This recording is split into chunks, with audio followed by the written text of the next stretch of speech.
গোলাম রাব্বানী অবৈধভাবে ভর্তি হয়ে জালিয়াতির আশ্রয় নিয়ে মূলত ডাকসু নির্বাচন করেছিলেন। ছাত্রলীগকে কেন ভোট দিবে? গোলাম রাব্বানীর মতন মাস্তান, ক্যাডার, সন্ত্রাসকে কেন মানুষ ভোট দিবে? এই গোলাম রাব্বানী কি বলেছিল? যখন ডাকসুতে আমাদের উপর হামলা হয় তখন সে বলেছিল নুরুল হক নূর মারা গেল কি বেঁচে থাকলো ডাজেন্ট ম্যাটার। একজন অবৈধ মানুষ, তাকে কি আপনি বলবেন বৈধ? বলার তো সুযোগ নাই। গোলাম রাব্বানী কোনোভাবেই জিএস নির্বাচিত হয়নি। ডাকসুর জিএস হিসেবে আমি নির্বাচিত হয়েছিলাম।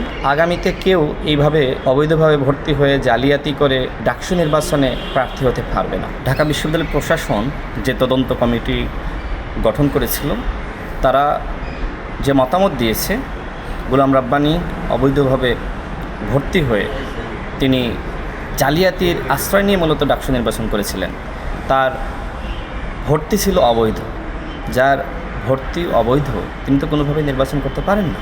সেক্ষেত্রে তারা সুপারিশ করেছে গোলাম রাব্বানী জিএস নির্বাচিত হওয়ার বিষয়টিকে অবৈধ ঘোষণা করার জন্য। ইতিমধ্যে তার ভর্তি বাতিল হয়েছে সিন্ডিকেট মিটিংয়ের মাধ্যমে, এবং আগামীতে তার ডাকসুর পদও বাতিল হবে। দেখেন, আমি সেকেন্ড পজিশন হোল্ড করি সেটা না। ডাকসুর জিএস হিসেবে আমি নির্বাচিত হয়েছিলাম। ভিপি, জিএস সহ আমরা 11টি পদে নির্বাচিত হয়েছিলাম, কিন্তু আমাদেরকে মাত্র 2টি পদে ঘোষণা করা হয়। গণ অভ্যুত্থান হয়েছে, সুতরাং আমার সাথে যে অন্যায় হয়েছিল আমি ন্যায় বিচারের জন্য আবেদন করেছি। সিদ্ধান্ত নেওয়ার দায়িত্ব ঢাকা বিশ্ববিদ্যালয় প্রশাসনের। যদি তারা সঠিক সিদ্ধান্ত নিতে পারে, আগামীতে কেউ এইভাবে অবৈধভাবে ভর্তি হয়ে জালিয়াতি করে ডাকসু নির্বাচনে প্রার্থী হতে পারবে না। সুতরাং এই বিষয়টির একটি সমাধান হতে যাচ্ছে। আমি ঢাকা বিশ্ববিদ্যালয় প্রশাসনকে ধন্যবাদ জানাই যে তারা একটি সঠিক সিদ্ধান্ত নিতে যাচ্ছে। দেখেন, পুরো নির্বাচন প্রক্রিয়া যেটা জালিয়াতিপূর্ণ ছিল, আমরা দেখেছি কৃত্রিম লাইন তৈরি করা হয়েছে, সেখানে ভোট দিতে দেওয়া হয়নি, আমাদেরকে ঢুকতে দেওয়া হয়নি, এবং সমস্ত ফাইন্ডিংস কিন্তু এই তদন্ত কমিটি পেয়েছে।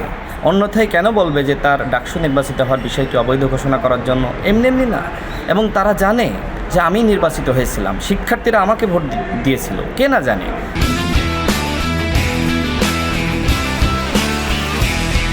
ছাত্রলীগকে কেন ভোট দিবে?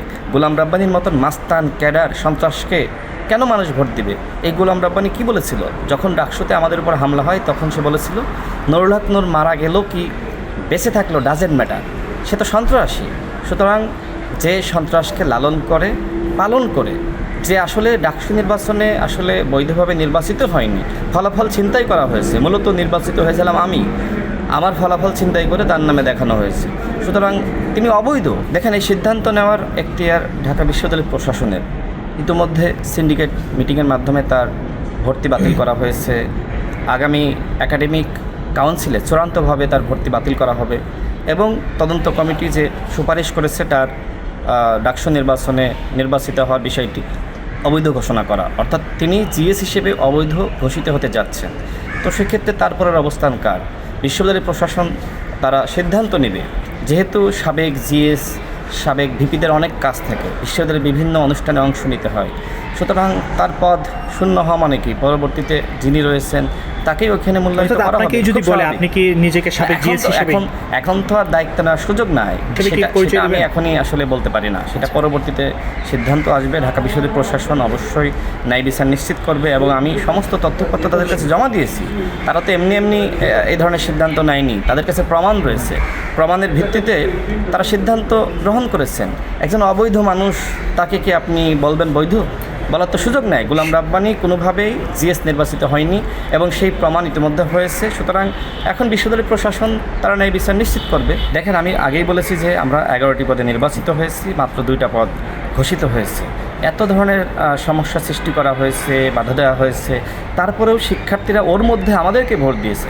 কিন্তু যখন দেখেছে যে আমরা নির্বাচিত হয়েছি, সেক্ষেত্রে তারা ফলাফল ছিনতাই করেছে। তারা প্রায় শেষ রাতের দিকে তারা ফলাফল ঘোষণা করেছে। তো এইটা তো আসলে অন্যায় করা হয়েছে। 5 বছর বা 10 বছর আগে একটা অন্যায় করা হয়েছে, সেটার প্রতিকার কি এখন আমি পেতে পারি না? নুরুল হক নূর তো বৈধভাবে নির্বাচিত হয়েছে, এবং আমিও বৈধভাবে নির্বাচিত হয়েছিলাম, আমাদেরও প্যানেলের আরও অন্যান্যরাও নির্বাচিত হয়েছিল, কিন্তু তো আমাদের সাথে অন্যায় করা হয়েছে। সেই অন্যায়ের প্রতিকার আমি বিশ্ববিদ্যালয় প্রশাসনের কাছে চেয়েছি। তারা সিদ্ধান্ত জানাবে। তাদের সেই এখতিয়ার রয়েছে ন্যায় বিচার নিশ্চিত করার, সেই দায়িত্ব তারা কাঁধে তুলে নিয়েছে। সুতরাং আপনি তো আমার উপর সব দায় চাপাতে পারেন না।